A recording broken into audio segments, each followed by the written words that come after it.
Good evening mga ka-reels. Real talk tayo.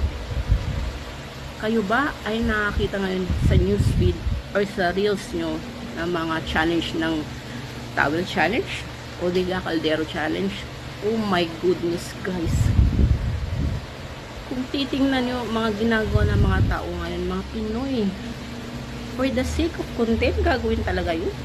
For the sake of views, papakita nila na walang saplot, nakatawel lang at talaga naman hindi mo maintindihan mga Pinoy na wala na ang values natin dahil lang sa for the sake ng mga content, kaperahan.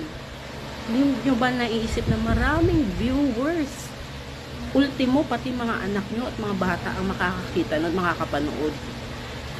Shout out kay Meta. Kung ikaw naalaw mo yung mga ganyang bagay, why not nire-restrict mo yung mga nudity ng mga batang naliligo? Nire-restrict mo yung mga yun. Pero bakit ngayon inaalaw mo yung mga ganitong bagay na mapanood ng mga madlang people, lahat ng mga bata, pati bata kasama doon? So, paki-quality check nga Meta, yung mga lahat ng mga inalaw mo na ipanood sa lahat, yung mga caldero challenge na may nudity rin. Yun. Concern lang yun.